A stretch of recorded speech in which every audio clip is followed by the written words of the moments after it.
Hi welcome to the video. మూడవ test మ్యాచ్లోకి బుమ్రాకి విశ్రాంతినిస్తారా లేక అతన్ని కొనసాగిస్తారా అన్నది ఇప్పుడు అతిపెద్ద చర్చ. వాస్తవానికి బుమ్రా ఫాస్ట్ బౌలర్ ఎవరైతే ఉన్నారో అతను వరుసగా 5 టెస్ట్ మ్యాచ్లు ఆడడం అంత మంచిది కాదు. ఎందుకంటే బుమ్రా కూడా బ్యాక్ పెయిన్ నుంచి తిరిగి మళ్ళీ జట్టులోకి వచ్చినప్పటి నుంచి ఆడుతూనే ఉన్నాడు. ఈ నేపథ్యంలో ఇప్పటికే 2 టెస్ట్ మ్యాచ్లు అతను అద్భుతమైన ప్రదర్శన చేశాడు. ఈ నేపథ్యంలో మూడవ టెస్ట్ మ్యాచ్కి అతనికి విశ్రాంతిని ఇవ్వచ్చని తిరిగి మళ్ళీ 4-5 టెస్ట్ మ్యాచ్లు అతను కొనసాగిస్తారన్న వార్తలు వైరల్ అవుతున్నాయి. ఈ నేపథ్యంలో ఈ వార్త కరెక్టా కాదా, అసలు ఇలా చేయడం మంచిదా కాదా అన్నది మనం డిస్కస్ చేద్దాం.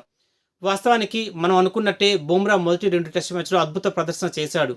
మొదటి మ్యాచ్లో ఓడిపోయినా, రెండవ మ్యాచ్లో గెలిచినా బుమ్రా ఎటువంటి లో పర్ఫార్మెన్స్ ఈ 2 మ్యాచ్లు ఇవ్వలేదు. మరి ముఖ్యంగా రెండవ మ్యాచ్లో భారత్ గెలిచిందంటే అందుకు ఖచ్చితంగా కారణం బుమ్రాని. అందుకే అతనికి man of the match award కూడా దక్కింది.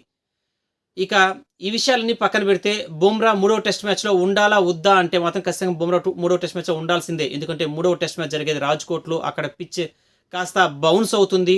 ఈ నేపథ్యంలో బుమ్రా లాంటి ఆటగాడు, అనుభవం ఉన్న ఆటగాడు, ఎలాంటి పరిస్థితులైనా వికెట్ తీయగల ఆటగాడు జట్టులో ఉండాల్సిందే. ఇప్పుడు బుమ్రా కాకుండా మరో ఆటగాడు ఎవరు పూర్తి స్థాయిలో నమ్మదగిన ఆటగాడు అందుబాటులో లేడు.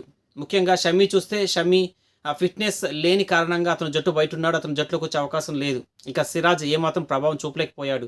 ముఖేష్ కుమార్ కూడా ప్రభావం చూపలేకపోయాడు. మరో టెస్ట్ బౌలర్ అందుబాటులో లేడు. ఈ నేపథ్యంలో బుమ్రాని ఖచ్చితంగా మూడో టెస్ట్ మ్యాచ్లో కొనసాగించాల్సిందే. ఎందుకంటే అతను తప్ప మరెవరూ ప్రభావం చూపలేని వికెట్ అది. అతను తప్ప మరెవరూ ఆడలేని వికెట్ అది. భారత్కి మూడవ టెస్ట్ మ్యాచ్ అత్యంత అవసరం కూడా. ఎందుకంటే ఇది పూర్తి స్థాయి స్పిన్ పిచ్ కాదు. ఖచ్చితంగా ఇక్కడ ఇద్దరు బౌలర్లు కూడా అవసరం అవుతుంది.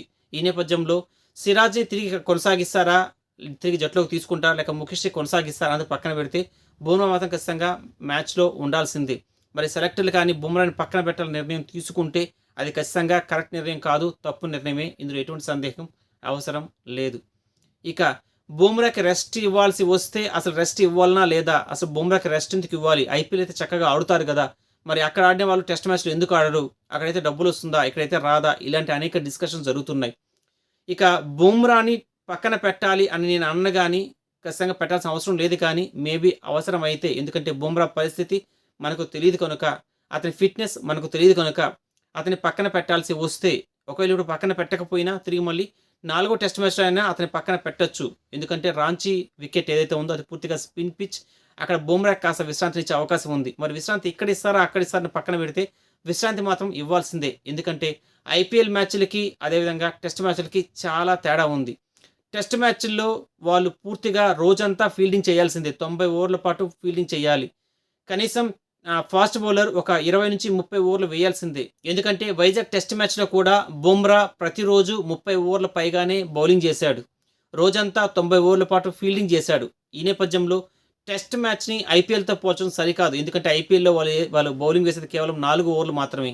రోజుకి 4 ఓవర్లే. ఫీల్డింగ్ చేసేది కేవలం 1 గంట, 1.5 గంట పాటే. సో ఈ నేపథ్యంలో ఐపీఎల్ని టెస్ట్తో పోల్చి అక్కడ వాళ్ళు ఆడుతున్నారు, అక్కడ రెస్ట్ తీసుకోవట్లేదు. ఐపీఎల్ చేసి వాళ్ళు పూర్తిగా ఫిట్నెస్గా ఉండిపోతున్నారు. అదే అంతర్జాతీయ క్రికెట్ ఆడాల్సి వస్తే, టెస్ట్ మ్యాచ్ ఆడాల్సి వస్తే, వన్డే ఆడాల్సి వస్తే వీళ్ళు రెస్ట్ కోరుకుంటున్నారు. ఇవన్నీ కూడా అర్థం లేని ప్రశ్నలు, అర్థం లేని డిస్కషన్. ఐపీఎల్ వేరు, పూర్తిగా టెస్ట్ వేరు, టెస్ట్ క్రికెట్ వేరు.